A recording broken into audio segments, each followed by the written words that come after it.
깊이 있는 시선으로 오늘을 바라보는 뉴스 퍼레이드 문의합니다. 오늘의 주요 뉴스 보시겠습니다. 이재명 경기지사가 더불어민주당의 20대 대통령 후보로 최종 선출됐습니다. 3차 국민선거인단 투표에서 이낙연 후보에게 참패했지만 최종 득표율 50%를 넘겨 결선 투표 없이 본선에 직행하게 됐습니다. 이낙연 후보 측은 어제 긴급회의를 열고 당 선관위에 공식적으로 무효표 처리에 대한 이의를 제기하기로 했습니다. 사실상 경선 불복이라는 해석이 나오면서 파장이 주목되고 있습니다. 대장동 개발 의혹을 수사 중인 검찰이 화천대유 대주주 김만배 씨를 오늘 소환합니다. 검찰은 수사에 중대 분수령이 된 김만배 씨 조사에 앞서 어제 밤늦게까지 관련자들을 다시 불러 조사했습니다. 백신 접종의 속도가 붙으면서 1차 접종 완료 4천만 명 돌파가 눈앞으로 다가왔습니다. 정부는 모레 일상회복위원회 첫 회의를 열고 본격적인 위드 코로나 준비에 나설 예정입니다. 월요일 아침입니다. 뉴스 퍼레이드 저희는 잠시 후에 찾아뵙겠습니다.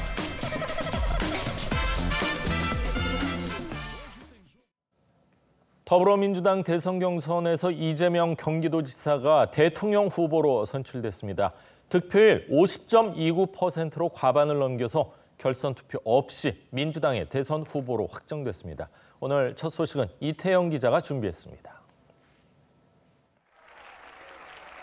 더불어민주당 대선 후보로 이재명 후보가 선출됐습니다. 최종 득표율은 50.29%로 아슬아슬하게 과반을 넘겼습니다.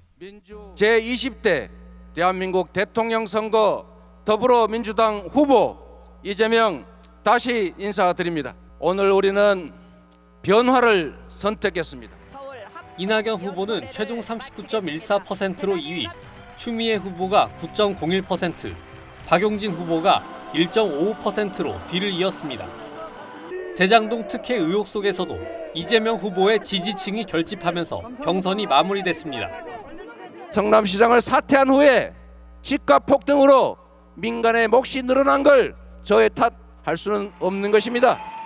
하지만 3차 선거인단 투표에서는 이낙연 후보가 62.37%로 약진하면서 이재명 후보의 득표율 28.3%를 2배 넘게 앞서면서 막판 표심에 대장동 의혹이 영향을 미쳤던 것으로 풀이됩니다.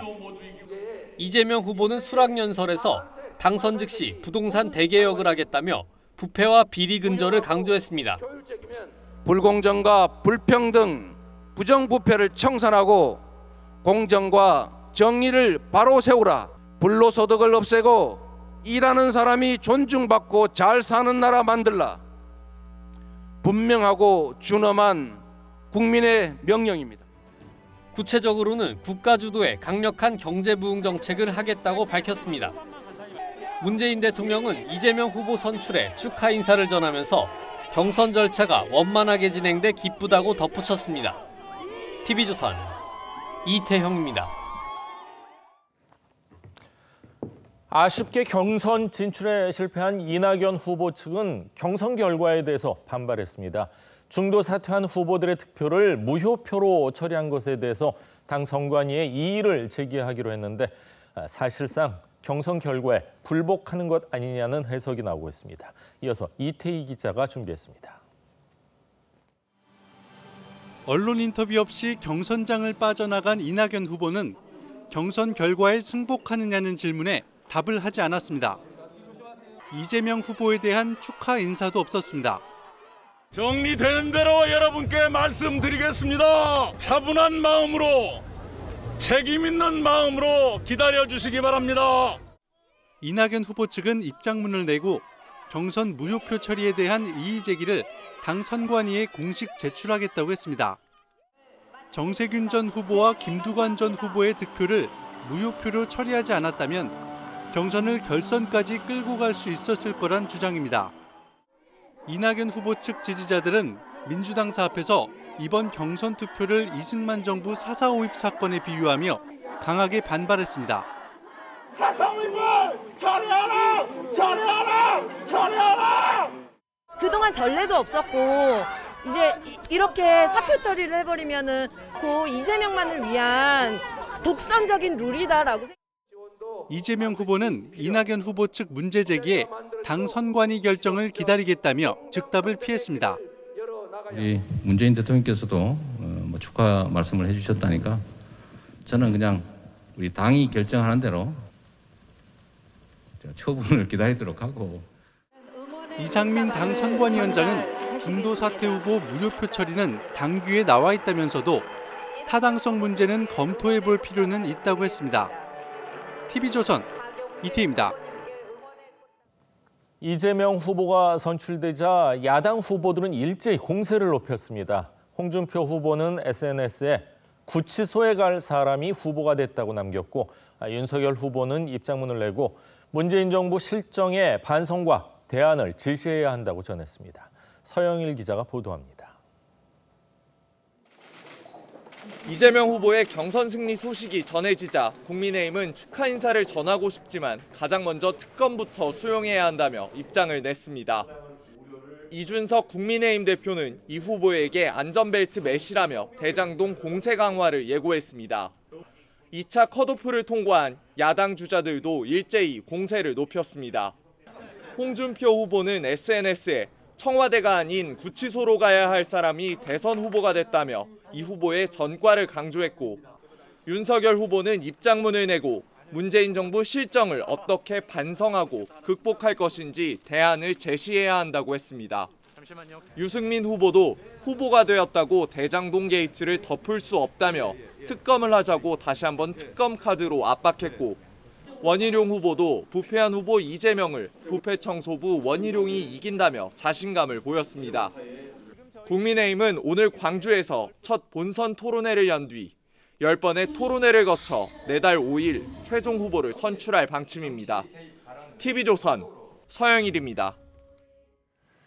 대장동 개발 특혜 의혹을 수사 중인 검찰이 어젯밤 늦게까지 관련자들에 대한 조사를 이어갔습니다. 오늘은 화천대유 대주주 김만배 씨를 불러 조사하는데 이번 수사의 중대 분수령이 될 것으로 보입니다. 백연산 기자의 보도입니다. 대장동 개발 사업 초기부터 관여했던 정모 변호사가 10시간의 검찰 조사를 받고 나옵니다. 사실대로 다 진술하고 나왔습니다. 검찰은 어제 정 변호사와 뇌물 배임 등의 혐의로 구속된 유동규 전 성남도시개발본부 기획본부장도 다시 불러 조사했습니다. 정 변호사는 검찰에 유 전 본부장이 화천대유 대주주인 김만배 씨에게 700억 원을 받기로 합의했다는 내용의 자술서를 제출했습니다. 700억 원 약정설에 대해 유 전 본부장은 김 씨와 농담처럼 이야기한 것이라고 주장하고 있습니다. 검찰은 오늘 오전 김만배 씨를 소환해 700억 원 약정서를 집중적으로 조사할 예정입니다.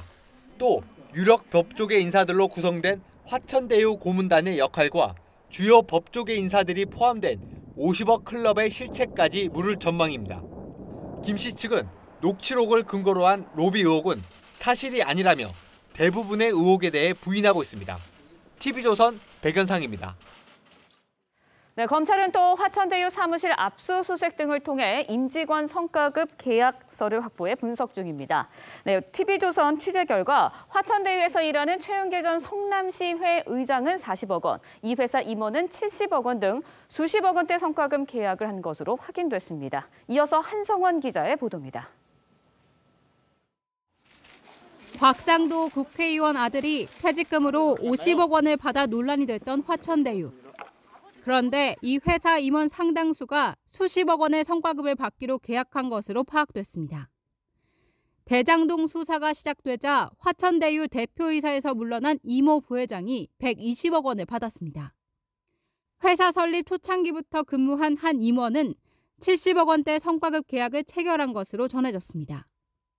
또 화천대유 부회장으로 근무하는 최윤길 전 성남시 의장도 40억 원 성과급을 받기로 했다고 이 회사 내부 사정을 잘 아는 관계자가 밝혔습니다. 최 부회장은 시의장으로 있을 때 성남도시개발공사 설립 조례안을 통과시키는 데 주도적 역할을 했습니다.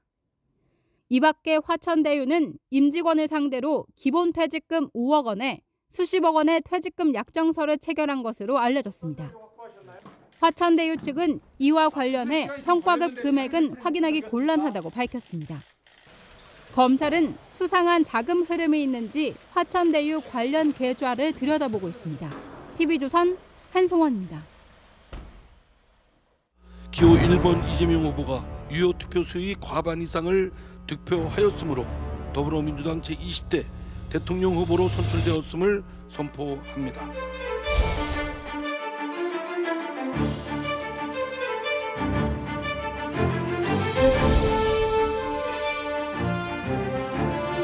토건 세력과 유착한 정치 세력의 부패 비리를 반드시 뿌리 뽑겠습니다. 단 한순간도 미루지 않겠습니다.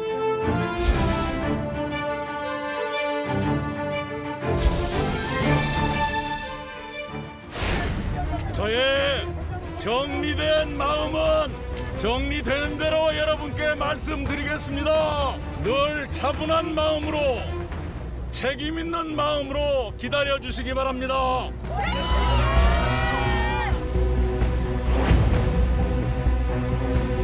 최선을 다해서 민주당의 전통대로 원팀이 될 수 있도록 제가 최선의 노력을 다하겠다. 이낙연 후보 측에서는 무효표를 합산을 하면 과반이 안 된다 이렇게 얘기를 하고 있는데 당이 아마 잘 결정하지 않겠냐 이렇게 생각합니다. 그리고 우리 문재인 대통령께서도 축하 말씀을 해주셨다니까.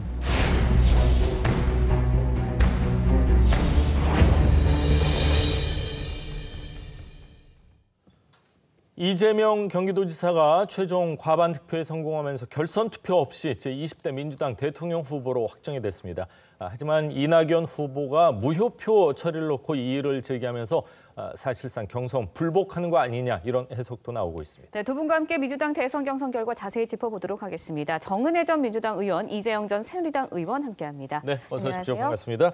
자, 이재명 후보요 누적 최종 득표율이 50.29%였습니다. 그러니까 0.29%만 부족했다면은 결선 투표를 하게 되는 사실상 좀 아슬아슬했다 네. 이런 표현이 맞을 것 같은데 특히 이제 3차 슈퍼위크에서 이낙연 후보가요 62.3% 그리고 이재명 후보가 28.3%를 얻으면서 좀 충격적인 패배를 당했습니다. 아무래도 대장동 의혹 여파가 좀 컸던 것 같습니다. 일단 저희가 지난 주말에 경선 결과를 살펴보면 경기도와 서울을 했습니다. 맞습니다. 경기도에서는 이재명 지사가 한 59.29%였고요. 압승이었죠. 네, 그리고 서울에서는 51.45%.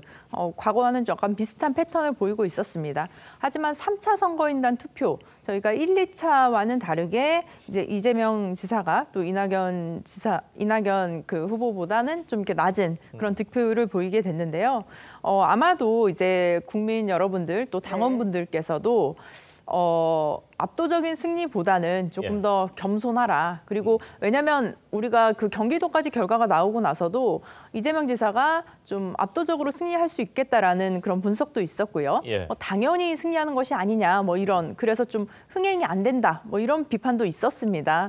하지만 이제 국민 여러분들께서는 어느 정도 좀 경계심이라든지 정말 긴장을 늦추지 말아라라는 그런 뜻으로 저는 읽혀지기도 하고요. 그리고 특히 1차, 2차, 3차 선거인단 같은 경우는 그 각 캠프 측에서도 어느 정도 이렇게 독려를 하고 모집을 하는 단계가 있었습니다. 그래서 좀 절박하게 모집을 한 쪽이 아마도 조금 더 그 득표를 얻을 수 있지 않았나라고 또 생각해 봅니다. 3차 선거인단은 일반 국민하고 당원인데 당비를 안 내는 당원까지 포함이 되는 건가요? 아니면 누구나 신청 다 가능했던 건가요? 네, 그 선거인단이라고 그 1, 2, 3차라고 하는 그 선거인단은 이제 기본적으로 국민 누구나 참여를 할 수 있기 때문에 정당의 뭐 지역의 연령에 상관없이 본인이 신청하신 분들만 또 그 신청을 하고 나서 투표를 하신 분들만 이제 대상이 됩니다. 투표율이 3차 선거인단 투표율이 가장 높았어요. 80%가 넘었더라고요. 네, 그만큼 그 후반부로 갈수록 경선에 대한 관심이 더 높아졌다고 볼 수 있고요. 그리고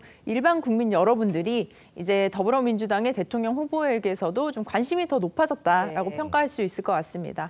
이재명 후보 3차 선거인단 투표 결과를 놓고 국민의 회초리라면서도 야당의 선동과 일부 가짜 뉴스에 영향이 있었다라는 이야기를 했습니다.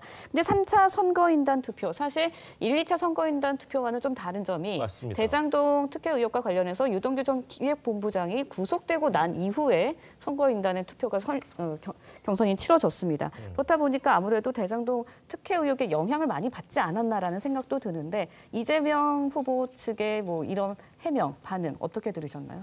저는 지난 그 한 달여간 이 방송에 나올 때마다 계속해서 이재명 후보가 압도적으로 승리할 것 같다라는 말씀을 드렸어요. 그 이유는 뭐냐면 당내 경선은 여야 할 것 없이 언제나 늘 당원의 그 당심이 굉장히 많이 반영이 되기 때문에 어쩔 수 없이 중도에 있고 진짜 대선에 갔을 때 일반 민심이 잘 반영이 되지 않는 게 이제 그 당내 경선이거든요. 근데 어제 그 결과를 보면서 저는 처음으로 이재명 후보의 대선 가도에 빨간불이 켜졌다 이런 생각이 들었는데 그건 방금 말씀하셨던 건 3차 선거인단 투표 결과 때문입니다. 이게 거의 7대3으로서 압도적으로 이낙연 후보한테 이게 표가 몰아졌거든요. 근데 민주당의 그 표를 분석을 해보면 그 당내 경선의 그 구조가 설계가 결국에는 3차 투표인단이 그나마 중도표, 그나마 일반 민심을 가장 많이 반영을 했다고 볼 수가 있는데 그렇다면은 결국에는 대선에서의 어떤 결과가 나올 수 있는지 좀 사례를 보여주는 거거든요. 그래서 저는 처음으로 다시 말씀드리지만 이재명 후보가 지금까지보다는 더더욱 힘든 대선 가도에 있어서는 힘든 싸움을 하지 않겠나 이런 생각이 들고 말씀하신 대로 결국에는 왜 그러냐. 대장동 때문이죠. 대장동에 대한 의혹이 계속해서 날로 증폭되고 있고 여러 가지 사실관계가 나오면서 이거에 대한 국민 의혹, 이것이 이재명이 여기서 자유로울 수 있을까 이거에 대한 이런 처음에 시작했던 약간의 의구심이 이제는 구체화돼가고 있어요. 그 마음속에는. 그렇기 때문에 이재명으로서는 대통령으로서는 부적절하지 않는가라는 생각을 표로 보여줬다 저는 그렇게 생각합니다. 그렇군요. 아쉽게 결선 투표를 할 수 없게 된 이낙연 후보 측에서는 당 선관위에 무효표 처리를 놓고 공식적으로 이의를 제기하고 있습니다. 하지만 당규에 사퇴를 하면은 이제 표 자체를 계산하지 않는다 이렇게 나와 있기 때문에 실질적인 실익은 거의 없는 거 아닌가요? 네, 그 더불어민주당 특별당규 그 59조에 따르면 후보자의 사퇴라고 했을 때 경선 과정에서 후보자가 사퇴할 때에는 해당 후보자에 대한 투표는 무효로 처리한다라는 규정이 있습니다. 그래서 그 정세균, 김두관 후보가 이제 사퇴를 했을 때 그 두 분들이 득표했던 표수가 이제 무효표가 처리가 되었던 것이고 선관위에서도 그런 결정을 했습니다. 아, 그렇군요.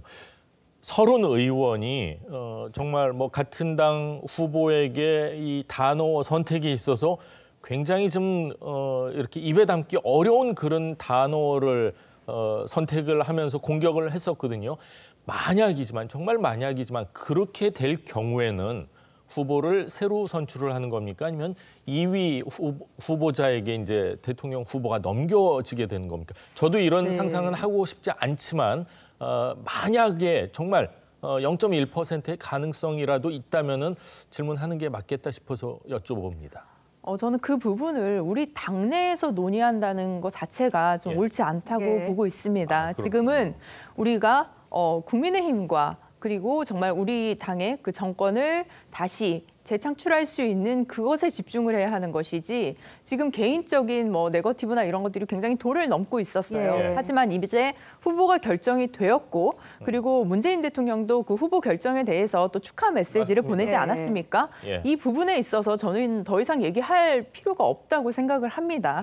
그리고 이제는 더욱더 중요한 것이 당원들이 하나가 되어서 정말 더불어민주당의 대선 승리 이것을 위해서 하나가 되는 그 단계가 더 필요하다고 보고요. 사실 그 경선 내에서의 갈등은 저는 당연히 존재한다고 봅니다. 그리고 우리 당이 성장하는 것에 있어서 저는 하나의 성장통이었다라고 생각을 하고 있습니다. 정은혜 의원님 말씀하신 게 제가 생각했을 때는 굉장히 이제 합리적이고 공감이 되는 부분이 있는데 그럼에도 불구하고 이낙연 후보가 당규에 이렇게 명시돼 있는데도 이의를 제기했을 때는 뭐 다른 셈법이 좀 있는 거 아닌가 하는 생각도 들어요. 근데 그 당원 당규를 보시면요. 저기에 딱 보면은 기존에 이제 투표가 됐던 기존에 이제 후보 사퇴를 하기 전에 이제 던져졌던 그 투표수를 과연 그걸 소급 적용해서 뺄 거냐 말 거냐. 기존에 투표까지 돼 있었기 때문에 그거를 뺄 거냐 말 거냐에 대한 얘기는 없어요. 그러니까 저거를 어떻게 해석하느냐에 따라 달릴 것 같은데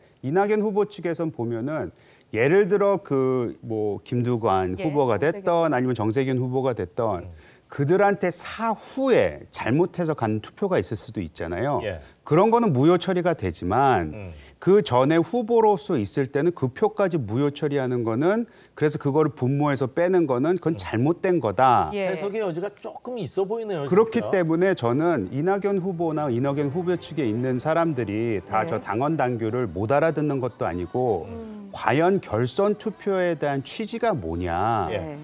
많은 사람들이 이제 과반으로 몰아줬을 때 그분한테 힘을 실어준다는 건 맞지만 그 과정 속에서 있었던 당원들의 당심까지도 다 무시를 하느냐라고 해석할 수 있지는 않을까. 물론 제가 민주당 사람은 아니기 때문에 저걸 당내에서 어떻게 해석하는지는 그들한테 맡겨야 되겠지만 저 단어만 봤을 때는 해석의 여지가 남아있다라고도 생각할 수 그럼 있겠죠. 뭐 사실상의 뭐 불복은 아니라고 보시는 겁니까? 일정 부분 불복이라고 보시는 겁니까? 아니 저거는 이제 만약 여지인가요? 해석의 여지가 있기 때문에 예. 이낙연 후보 측 입장에서는 저거를 제기할 따지고는 가능성이 봐야 되겠죠. 저거를 그냥 무조건 넘어가기에는 0.2 몇 %는 너무나도 0.29%는 글쎄요 너무 아까운 게 아닌가요? 특히 저거를 소급 적용을 안 했을 때는 50% 이하로 떨어진다는 얘기가 있지 않습니까? 49.3%로 떨어지죠. 그럼 결선 투표 가는 거잖아요. 그렇네요. 그런 입장에서 이낙연 후보 측, 이낙연 후보를 지지했던 그 수많은 사람, 특히 3차 선거에서 3차 투표에서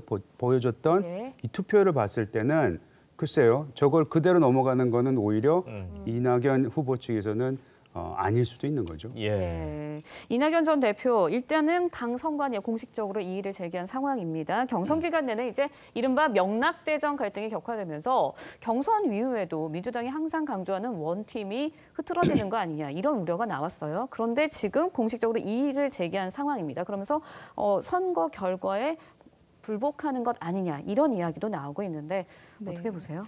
제가 그 현장을 이번에 그 전국을 다닐 때도 저도 이제 순회 경선을 함께 했습니다. 그러면서 지지자분들의 어떤 그 반응도 함께 봤는데요. 각각 그 지지하는 후보를 위해서 정말 열성적으로 정말 전국을 같이 다니면서 응원을 하고 또 지지하시는 분들이 계신데 그분들이 당연히 경선 결과가 나왔을 때 내가 지지하는 후보가 되지 않았다라고 생각한다면 굉장히 서운한 마음이 드실 수 있다고 봅니다. 아마 그 해당 후보를 지지하는 의원들도 마찬가지일 거라고 보고요. 아쉬운 마음이 있는 것은 저는 어쩔 수 없다고 봅니다. 그래서 지금 당장은 이제 경선이 끝나고 나서 그런 서운한 마음에 그 표출을 할 수 있다고 보지만 결과적으로 우리가 결선 투표라는 것이 있는 취지 자체도 우리 당에 압도적인 후보가 있고 또 우리 당이 하나로 뭉쳐지는 그런 본래의 의도가 있는 것이기 때문에 이번에 좀 뭐 아쉬운 마음이 드는 후보도 있을 수는 있겠지만 저는 이 부분을 조금 시간이 지난다면 그분들도 반드시 수용을 하고 우리 당이 정말 대선 승리를 위해서 하나가 되는 그 역할을 저는 충분히 하시리라 믿습니다. 그렇군요. 어제 이재명 후보 수락연설이라는 표현이 맞을 것 같습니다. 대선 승리 의지를 강조했는데 직접 한번 들어보시죠. 김구 선생의 일념, 김대중 대통령님의 신념, 노무현 대통령님의 열정, 문재인 대통령님의 마음으로 정치에 임하겠습니다. 저 이재명 내년 3월 9일 반드시 승리하겠습니다. 그리고 2달 후 대통령 취임식장에 존경하는 문재인 대통령님과 함께 굳게 손잡고 서겠습니다. 자, 문재인 대통령과 함께 손잡고 취임식에 들어가겠다 이렇게 얘기를 했습니다. 하지만 또 일정 부분 대장동 사건이 터진 이후에는 부동산가 폭등의 문제를 계속해서 공격을 했었거든요. 두 분의 관계 어떻게 설정될 거라고 예상하세요? 글쎄요, 그 대장동 사건을 말씀하셨으니까 거기서부터 보자면 지난번 또 그 보궐선거로 안 돌아갈 수가 없는데 보궐선거가 압도적으로 이제 국민의힘한테 힘이 실렸던 이유가 서울 부산시장 다 이겼죠. 그렇죠. 이겼던 이유가 부동산이 가장 큰 핵심이었잖아요. 그래서 이 정부는 부동산이 가장 큰 아픈 곳인데 그 부동산과 가장 비리에 취약하고 비리에 연루되어 있는 대장동 사건이 앞으로 어떻게 수사가 전개될지 모르지만 만에 하나 그것이 계속해서 이재명 후보 쪽으로 화살이 겨냥이 된다면 글쎄요, 청와대가 그거에 대해서 이재명한테 힘을 실어줄 수 있을까? 그거에 대해서는 아직까지 좀 두고 봐야 된다고 생각을 하고요. 또 대통령이 아무리 민주당 출신이라고는 하지만 지금 현재 민주당 후보하고 같이 둘이서 선거 전에 같이 함께 쓴다? 글쎄 야당에서 가만히 있을 것 같지는 않습니다. 그건 선거 개입이라고도 볼 수가 있을 테니까 어떻게 해석하는지에 따라서는 틀리겠지만 어찌됐든 간에 아마 이재명 후보한테 힘을 실어주고 싶다면 특히 지금 친문 또 이낙연 후보 등등의 많이 지금 어제의 그 결과에 대해서 반대를 하고 있는 당원들의 마음을 달래기 위해서는 같이 쓰는 게 상징적으로는 제일 좋겠죠. 그래서 그거를 어떻게 이걸 뭐 좀 보여줄 수 있을까 고민할 수는 있겠지만 지금 당장은 그거를 섣불리 할 것 같지는 않다 이런 생각이 듭니다. 네, 대장동 여파가 대선 본선에서는 이재명 후보에게 과연 어느 정도 여파를 미칠지도 관심입니다. 이재명 후보 수락연설에서 부동산 개혁을 강조하면서 화천대유를 언급했습니다. 목소리 듣고 이야기 이어가겠습니다. 당선 즉시 강력한 부동산 대개혁으로 부동산 불로소득 공화국이라는 오명을 없애버리겠습니다. 격가지에 무슨 뭐 화천대유는 누구 겁니까? 막 이런 이상한 소문 내고 아니 화천대유에 그 곽상도 아들한테 돈 준 사람이 주인이겠죠. 저는 곽상도한테 돈 줄 생각이 꿈에도 없다니까요. 네, 당선 즉시 강력한 부동산 대개혁에 나서겠다라고 했습니다. 부동산 불로소득 공화국이라는 오명을 없애겠다 이러면서 굉장히 강력하게 부동산 개혁에 대해서 이야기를 했습니다. 하지만 3차 선거인단 투표 결과 일반 국민의 민심이 굉장히 많이 반영됐다고 해석할 수 있는데 그 결과를 보면은 2배 이상의 득표율로 졌거든요. 이낙연 후보에게. 그렇다 보니까 본선에서는 이재명 후보, 결국은 국민의힘 후보와 맞서게 됩니다. 아무래도 대장동 여파가 굉장할 것 같은데 어떻게 보시나요? 지금은 이제 대장동과 관련해서 뭐 이런저런 다양한 뉴스들이 지금 또 나오고 있습니다. 하지만 저는 대장동 관련해서 계속적으로 보도가 되고 이제 취재가 되다 보면 국민의힘의 그 토건 비리 세력이 얼마나 굳건한가, 그리고 그 당시에 박근혜 정부, 이명박 정부 때에 어떤 그런 비리가 있었는가라는 것들이 하나하나 드러나는 계기가 되지 않을까라고 생각을 합니다. 당시에 이재명 지사는 그 성남시장이었고 어떻게 보면 작은 자치단체장이라고 볼 수 있습니다. 하지만 그 권력을 가지고 본인은 정말 그 거대한 토건 세력과 저는 맞서 싸웠다라고 생각을 하고요. 특히 진성준 의원이 그 발표한 자료에 따르면 그 공공개발이익 환수가 지난 21년간 있었던 그 금액보다 한 3배 정도 많게 이재명 지사가 환수를 했다고 합니다. 그렇다면 저는 오히려 정말 박수 쳐주고 잘했다라고 해야 할 일인 것 같고요. 하지만 이 안에서 발견된 그 다양한 비리들이 있죠. 곽상도 아들이 50억을 받았다더라. 아니면 지금 그 안에서 이름으로 거론되고 있는 분들이 사실은 대다수가 거의 뭐 국민의힘 관련되신 분들입니다. 의원이었던지 당직을 맡았던지 뭐 관련이 되신 분들이 많은데 이 부분이 오히려 저는 더 철저하게 밝혀지고 그리고 다시는 이런 사건이 재발되지 않도록 하는 것이 또 이재명 지사가 앞으로 그 극복해야 될 그런 과제라고 생각합니다. 그렇군요. 이명박 대통령 이름이 갑자기 나와서 저도 깜짝 놀랐습니다. 네, 그 과거에 이 성남시에 그 LH공사를 포기하게 했던 것이 사실 이명박 정권이었기 때문에 사실 거기에 대한 약간 분노가 있었는데 그 부분이 약간 좀 들어왔던 것 같습니다. 예전에는 뭐 다 기억하시겠지만 서울에 주공 아파트 해가지고 뭐 주택공사에서 지은 아파트가 많았지만 그게 다 부서지고 허물어지면서는 사실 거의 100% 뭐 재개발이나 이렇게 될 때는 민간 개발로 다 이루어졌기 때문에 그 많은 돈을 줄 수 있었던 배경이 과연 뭐 때문에 돈을 그렇게 불로소득 크게 돈을 벌었는지를 분명히 좀 따져봐야 될 것 같습니다.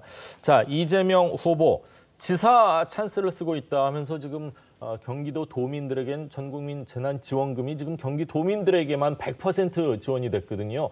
국감이 다가왔습니다. 18일하고 20일 이 행안위하고 국토교통위원회인데 그 전에 사퇴할 것이다. 그 전에 사퇴하면 좀 비겁해 보이지 않느냐. 뭐 여러 가지 팽팽히 맞서고 있는데 어떨 것으로 예상하세요? 저는 사퇴할 것 같은데요. 사퇴하게 되면은 사실은 국감을 통해서 여러 가지 이제 준비를 했던 야당 입장에서는 조금 이제 좀 곤란해지겠죠. 힘이 확 빠지겠네요. 그렇죠. 하지만 지금 이 상황에서는 오늘날 대장동뿐만 아니라 여러 가지 이재명 지사가 해왔던 그 일들이 경선이 지났기 때문에 더더욱 이제 언론을 통해서 부각이 될 겁니다. 그래서 비록 국감에서 이것을 할 수 있을지 없을지 아직 사퇴 여부에 대해서는 확실치 않기 때문에 두고 봐야 되겠지만 저는 앞으로 후보 검증이라는 그 미명하에 언론에서 끊임없이 또 야당에서도 뿐만 아니고 계속해서 문제 제기를 할 것이고 그거에 대한 후속 조치는 계속 돼 갈 거라고 생각을 하고 다음 있습니다. 주 월요일과 수요일에 있는데 그러면은 최소한 이번 주 아니면 이번 주말 정도에는 사퇴할 가능성이 높다 이렇게 보시는 건가요? 그렇죠. 그리고 이재명 후보 입장에서도 이제는 대통령 후보가 민주당이 후보가 됐는데 공식적으로 그 도지사 그 타이틀을 들고 있다는 것 자체가 제가 봤을 땐 정치적으로도 좀 부담이 될 것 같아요. 보기에도 안 좋고.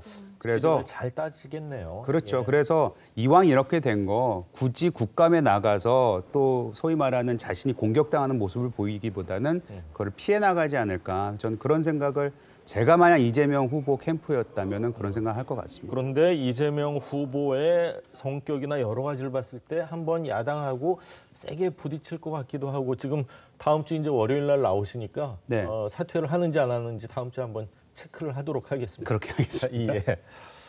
네, 다음 주제도 이야기해 볼까요? 예.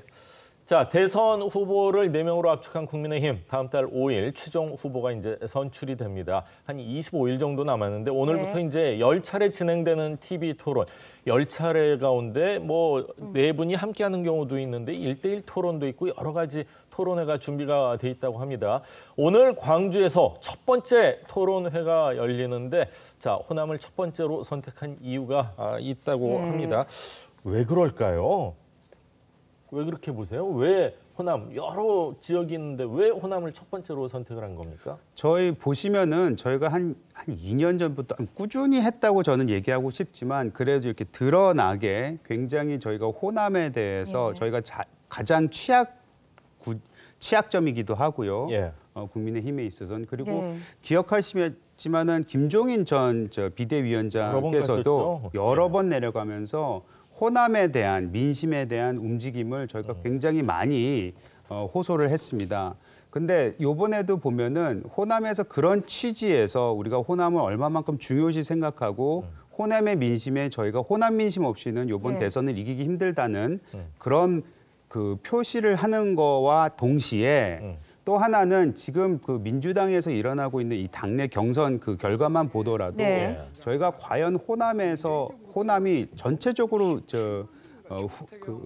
이재명 지사 후보를 지지를 하느냐 거기에는 저희 내부적으로는 흔들림이 있다고 생각을 하기 때문에 거기에 미리 가서 저희가 저희의 발표를 호남에서부터 시작하는 게 맞지 않겠느냐 그런 생각을 하는 것 같습니다. 지역 순회 토론이 6번이고 1대1 마수 토론 3번 있다고 그러는데 1대1 마수 토론은 어떻게 하는 거예요? 2분만 나오는 거예요? 아니면 어떻게 되는 거예요? 저도 그거에 대해서는 잘 아직은 모르는데 제가 알기로는 1대1 예전에 저희가 요번에 그 대변인들 뽑으면서 토론회 있잖아요. 그런 식으로 진행되지 않을까라는 생각이 두 해봤습니다. 사람에게 초점이 맞춰져서 두 사람이 뭐 격렬하게 토론을 하는 뭐 그런 형식인가 보죠? 그렇죠. 지금까지는 여러 사람이 있다 보니까 논점이 매우 흐려질 때가 있었는데 아무래도 1대1로 세워놓으면은 서로 간에 아주 깊게 이렇게 토론이 가능하니까 깊은 내용으로 그것을 추구하는 토론 모습이 되지 않을까라는 생각이 듭니다. 국민의힘은 지난 금요일에 진행된 2차 컷오프에서 어느 후보가 몇 위를 했는지 순위를 공개하지 않았습니다. 그렇다 보니까 결과를 놓고 논란이 일기도 했는데요. 영상 보고 이야기 이어가겠습니다. 2차 컷오프 경선 결과 원희룡 후보, 유승민 후보, 윤석열 후보, 홍준표 후보 이상 2분이 본 경선에 진출하게 되었습니다.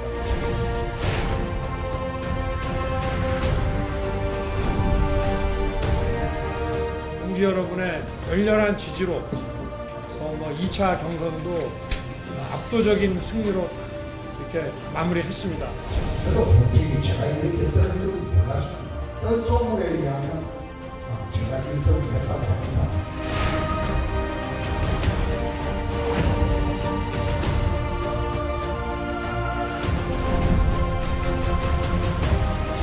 실제로 우선 4%라는 자체가 틀립니다. 틀리고 순위에 대한 것은 발표할 수 없으니까 못하고 4%라고 하는 것은 누가 만들었는지 모르지만 가짜입니다.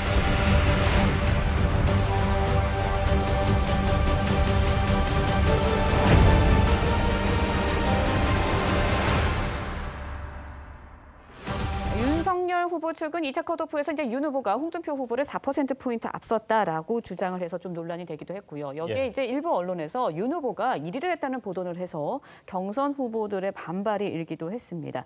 경선 결과 순위에 이렇게 후보들이 민감한 건 아무래도 여론에 대한 영향이 좀 가기 때문에 미치기 때문에 이렇게 하지 않을까라는 생각도 드는데 깜깜이 경선이 되고 있다 이런 지적도 나오고 있거든요. 여기 어떻게 생각하세요? 그 앵커분께서 말씀하신 대로 그 이후에 여론에 영향을 미치기 때문에 민주당도 그렇고 국민의힘도 그렇고 모두가 그 예비 경선 결과는 발표를 하지 않고 있습니다. 이건 당대표 선거에서도 그렇고 대통령 후보 경선에서도 마찬가지인 거고요.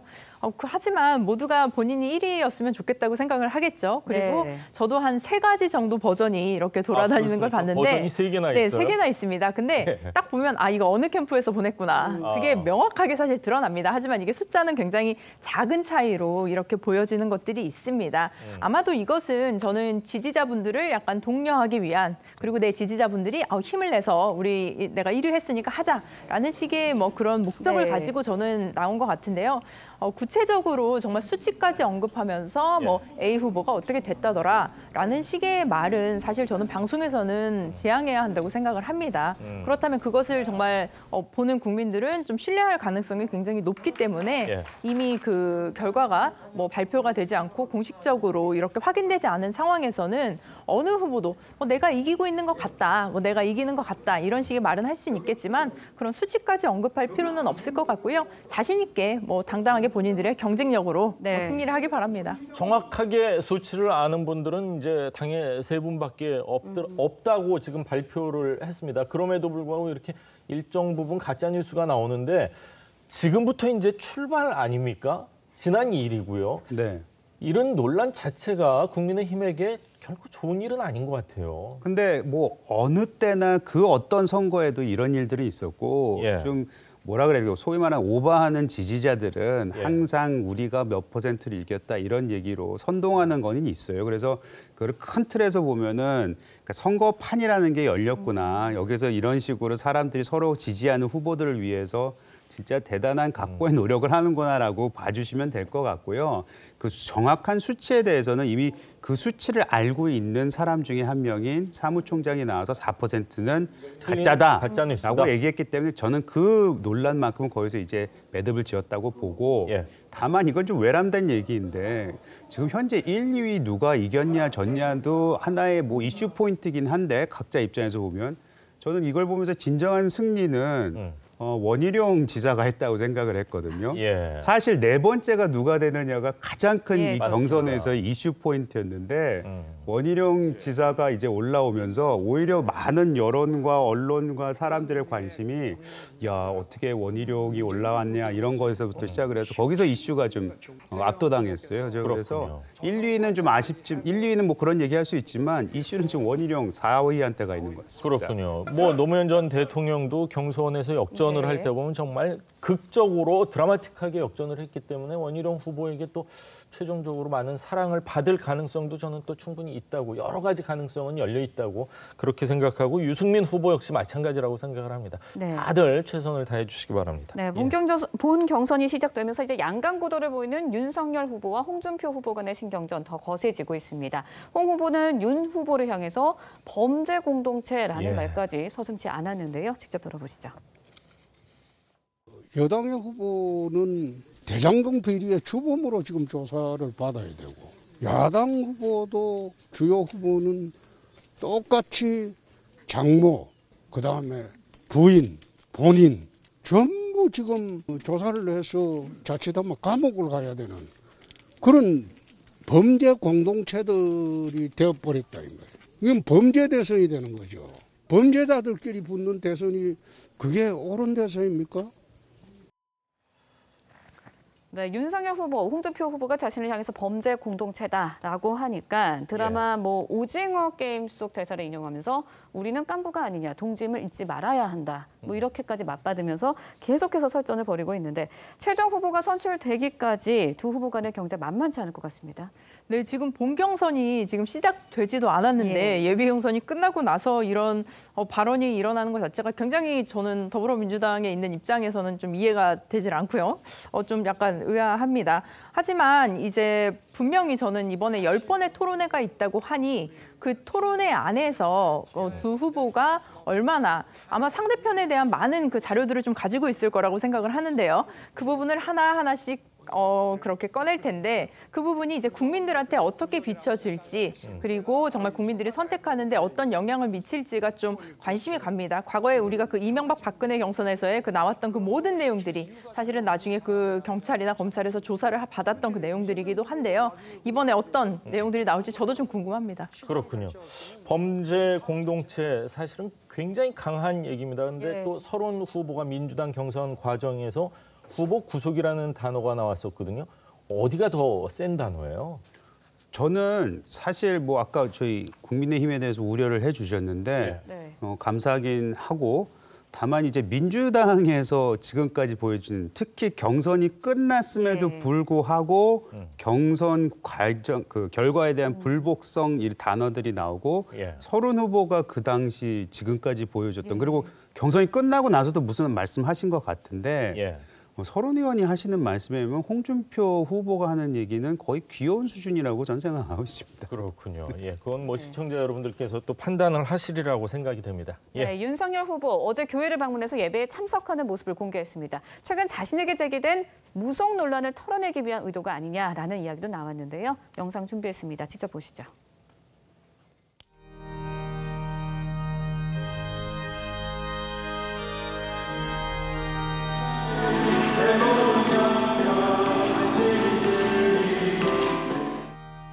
목사님 말씀 영상 기도하겠습니다. 우리 윤석열 후보를 위해서 기도합니다.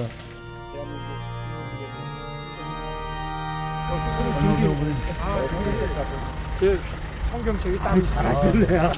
아니요, 이 성경책이 아니 우리 원래 집에도 몇 권이 있고 홀리 바이블 같은데. 집에 이거는 저 김장한 목사님이 따로 이렇게 해서 주신 겁니다. 네, 알겠습니다.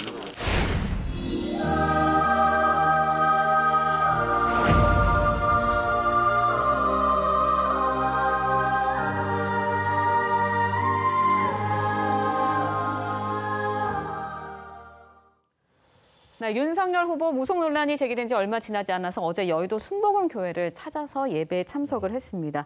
이 행보 어떻게 해석을 하셨나요? 네, 정치하시는 분들은 이제 개신교도 찾아가고 또 불교도 찾아가고 천주교도 찾아가고 다 그 예방을 하고 그 선거 과정에서도 또 이렇게 만나는 경우가 많습니다.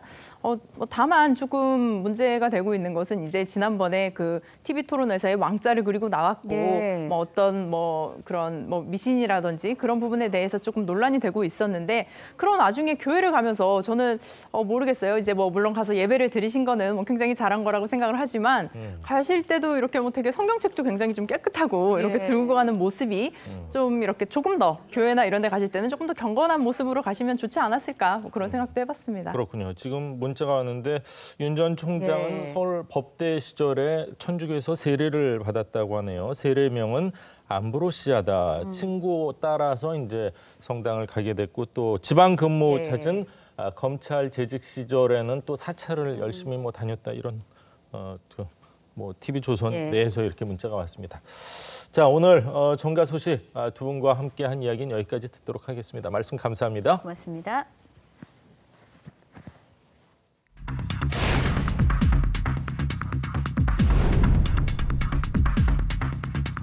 불법은 없었고요.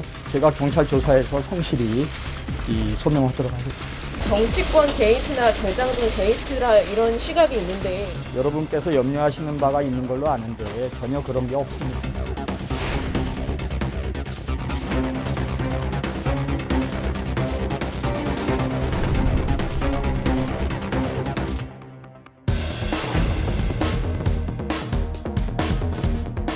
임금을 받으신 게 있다. 이런 보도들이 있는데 저는 그거를 언제, 어디서, 그다음에 누가 그랬는지 정확하게 밝혀주세요. 그게 있으면 당연히 벌 받아야죠. 없죠? 예, 없습니다. 변호사나 김만배 씨 다 전혀 모르시는? 김만배는 라는 분은 기자로 알고 있었습니다. 다 법정에서 봤기 사실도 때문에. 몰랐고 아무것도 몰랐다는 말씀이십니까? 저는 몰랐습니다.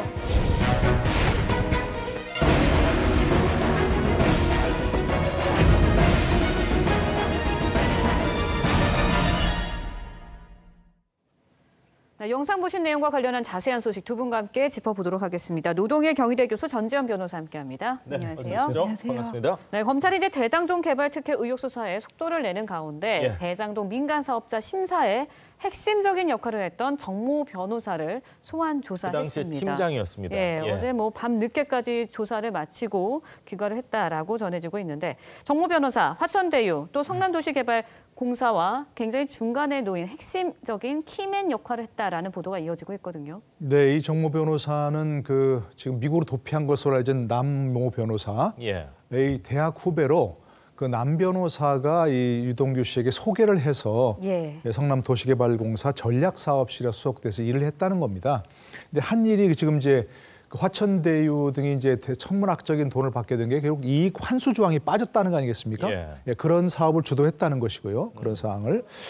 그다음에 또 이제 두 번째로 이제 도시 들어갔는데 남모 변호사보다는 또 이제 유동규 씨 밑에서 일하면서 유동규 씨와 또 친해졌다는 겁니다. 그래서 지금 유동규 씨가 퇴직한 이후에 유원홀딩스라는 그런 회사를 만들었다는 거 아니겠습니까? 같이 이제 동업 중이라고. 예, 근데 형 변호사가 현재 대표를 맡고 있다는 맞습니다. 겁니다. 그러니까 이제 남모 변호사하고 잘 알고 유동규 씨하고 잘 알고 해서 그 중간에 모든 일을 이제 잘 알고 있는 키맨으로 알려져서 정모 정 변호사가 어떤 진술을 한 것인지가 가장 중요한 주목받고 있는 그런 상황이죠. 그렇군요. 이 정모 변호사 9일 검찰의 유 전 본부장이 천화동인 1호 자신의 소유고 김만배 씨에게 700억 원을 곧 받을 것이라 이런 얘기를 했다는 내용의 자술서를 제출한 것으로 알려져 있습니다.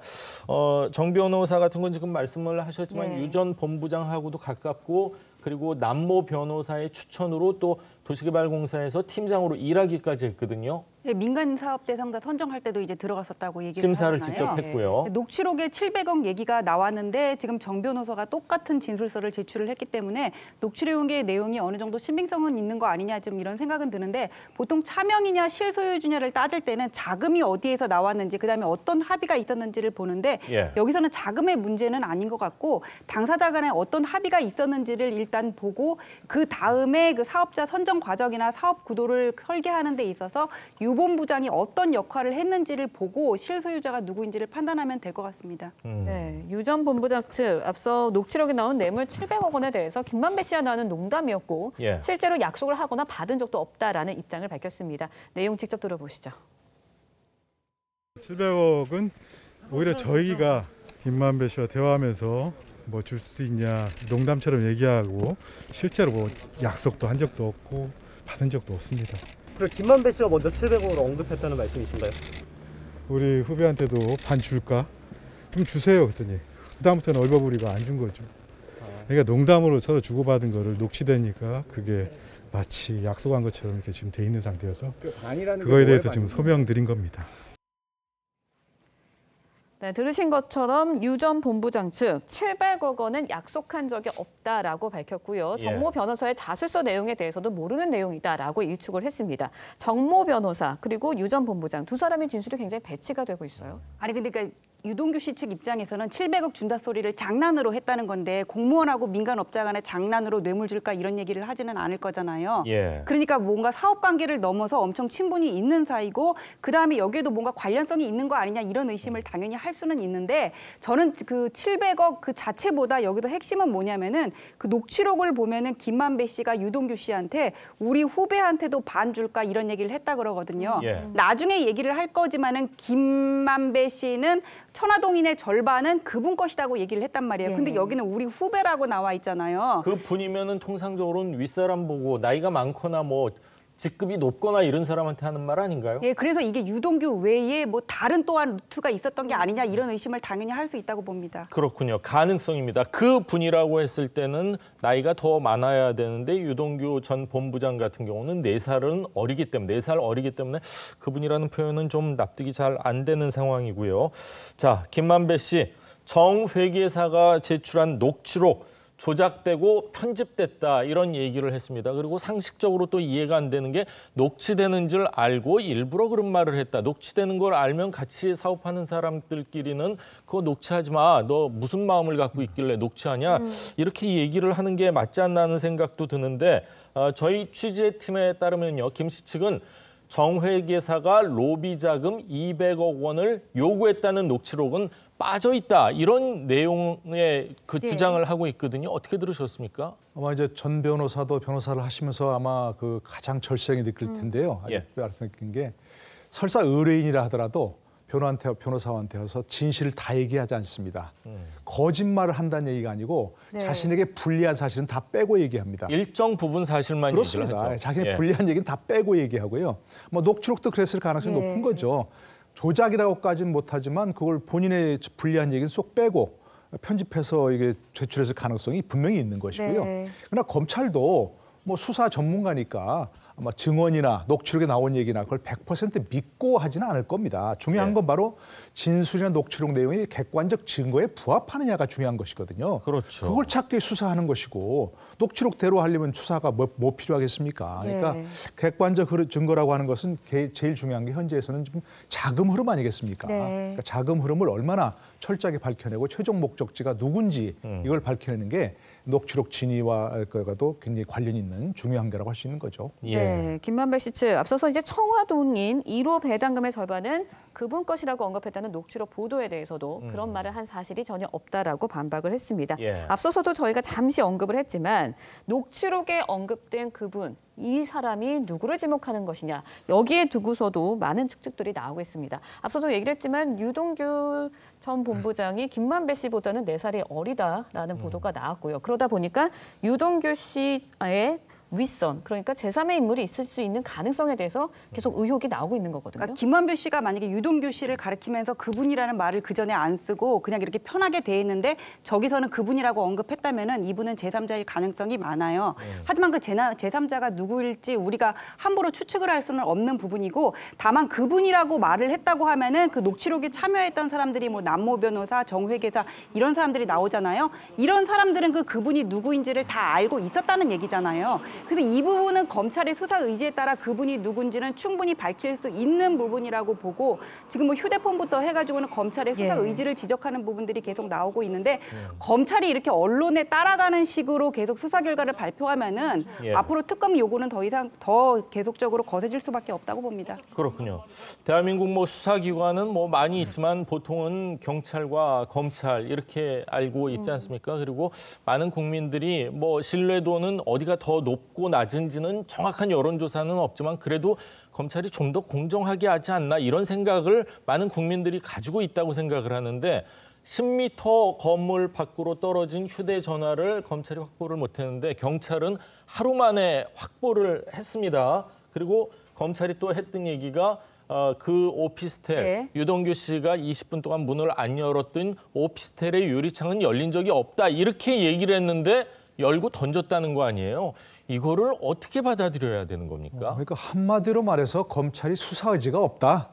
이렇게 얘기할 수밖에 없는 거죠.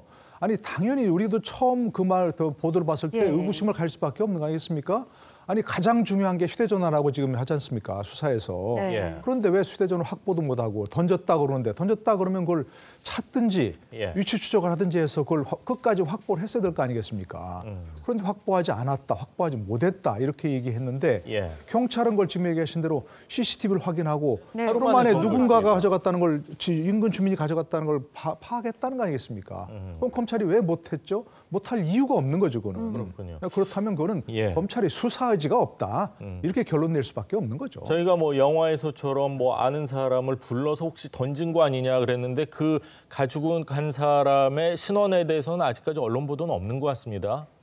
그러니까 뭐 일부 보도에 따르면 그 인근 주민이었다. 예. 이렇게 얘기 나오고 있는데 그 부분도 아직 확실한 건 아닌 거죠. 예. 그럼 어쨌든 유동규 씨 전화를 확보했기 때문에 일단 포렌식을 해보면 그 관련 내용도 아마 드러날 것으로 보이고 분명한 것은 검찰이 이렇게 수사지가 박약하면 분명히 검찰이 또 나중에 가서 특검 수사가 얘기될 수밖에 없는 부분이거든요.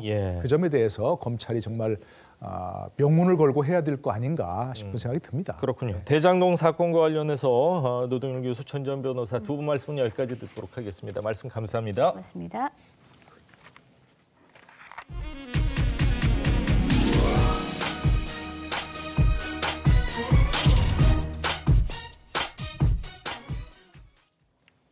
오늘 발표될 코로나19 확진자는 주말 영향으로 1,400명대로 예상되는 가운데 백신 접종에 속도가 붙어 있어 1차 접종 완료자가 4천만 명이 코앞입니다. 정부는 오는 수요일 코로나 일상회복위원회 첫 번째 회의를 열고 위드 코로나 준비에 본격 돌입할 예정인데 접종 이상 반응엔 눈을 감고 있다는 성토도 이어지고 있습니다. 서영일 기자가 보도합니다. 지난 3월 아스트라제네카 백신 접종 후 재생불량성 빈혈을 진단받고 골수 이식까지 받은 김근아 씨. 투병 중에 어렵게 국감장을 찾았습니다. 여기 있는 이유는 피해만 입은 채 잊혀질까 두려워서입니다. 저는 정부에서 하라는 대로 했습니다. 하루아침에 아버지를 잃은 가족의 절절한 호소도 이어집니다.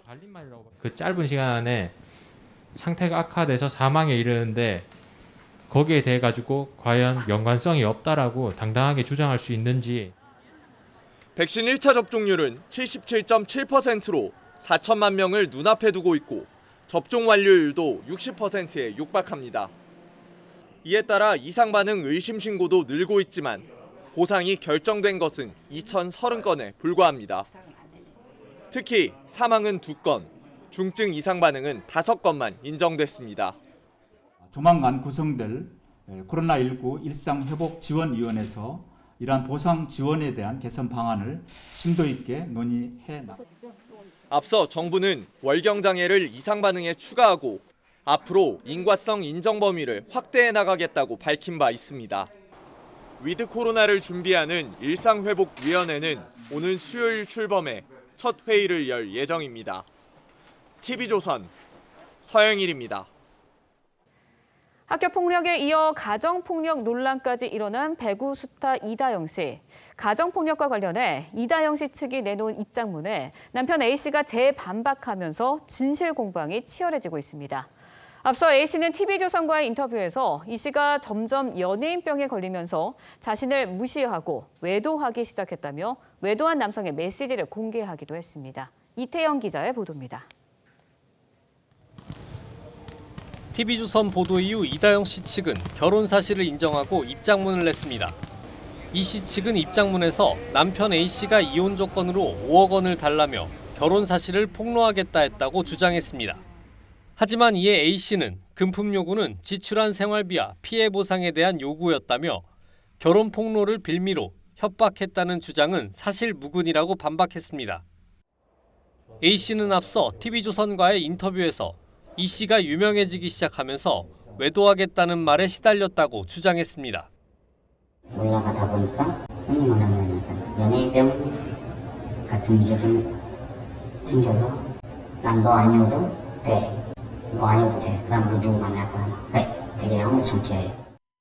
A씨는 상습적인 폭언으로 정신과 치료까지 받게 됐지만 이혼을 해달라는 폭언은 점점 심해졌다고 주장했습니다. 자기 나이가 너무 아깝다 지금. 나는 더 놀아야 되고 남자도 더 만나봐야 되고 누가 봐도 각각을.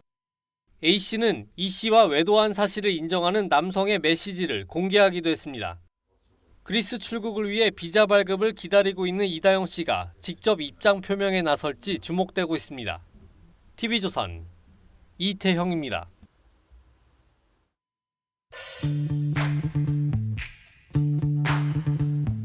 렌즈에 담긴 그 순간, 그 의미를 읽어봅니다. 사진기자가 선택한 아침의 한 장입니다. 세계적으로 인기를 끌고 있는 드라마 오징어 게임 열풍에 힘입어 달고나 가게가 북새통을 이루고 있다고 합니다. 서울 대학로에 있는 한 달고나 가게를 찾아가 봤습니다. 달콤한 향기가 가득한 달고나 가게에서 손님들이 유독 우산 모양을 주문합니다. 뜨끈한 달고나를 받아들고 뽑기를 시작하자 사람들은 마치 드라마 오징어 게임의 주인공이 된 듯 진지해졌습니다. 서울 대학로의 한 달고나 가게에는 하루 종일 인파로 북적였습니다. 넷플릭스를 통해 세계적으로 인기를 끌고 있는 드라마 오징어 게임에 달고나 뽑기가 등장한 이후 벌어진 현상입니다. 주인은 이곳에서 장사를 한 지 25년 만에 처음 있는 일이라고 말했는데요. 사실 그는 오징어 게임에 등장하는 달고나를 모두 만든 장본인입니다. 촬영장에서 모두 몇 개나 만들었냐는 질문에 하루에 설탕 5kg씩 사흘간 쉬지도 않고 만들었는데 개수는 생각하기도 싫다며 손사래를 쳤습니다. 국자에 설탕을 녹이고 베이킹소다를 한 꼬집 넣으면 펼쳐지는 마법. 국민학교 시절의 추억이 전 세계인이 열광한 드라마 때문에 다시 소환됐습니다. 아침에 한정이었습니다. 출근길 든든하게 입고 나오셔야겠습니다. 북서쪽에서 차가운 공기가 내려오면서 오늘 기온이 큰 폭으로 떨어지겠는데요. 오늘 서울 아침 최저 기온 12.6도로 출발해 낮에도 20도 선에 머물면서 쌀쌀하겠습니다. 한편 기압골이 남부지방으로 점차 남하하면서 중부지방에 내리고 있는 비는 오늘 오전에 대부분 그치겠고요. 영동 지역은 오늘 밤까지, 남부지방은 내일 낮까지도 비가 이어지겠습니다. 앞으로 제주에 많게는 100mm 이상, 영동, 남부와 영남, 그밖에 제주에 20에서 70mm의 비가 예상되고요. 그밖에 전국적으로 5에서 40mm의 비가 예상됩니다. 기온 살펴보겠습니다. 낮 최고 기온 서울 20도, 강릉 19도, 대전과 광주, 대구가 18도로 20도 안팎에 머물겠고 여기에 바람까지 더해지면서 체감 온도는 이보다 더 낮을 것으로 보입니다. 일상으로 돌아가는 내일도 강원 남부와 충청 이남 지역에 비가 내릴 전망입니다. 날씨였습니다. 월요일 아침 뉴스 퍼레이드는 여기서 인사드립니다. 네, 저희는 내일 아침 7시 30분에 다시 찾아뵙겠습니다. 시청해주신 여러분 고맙습니다.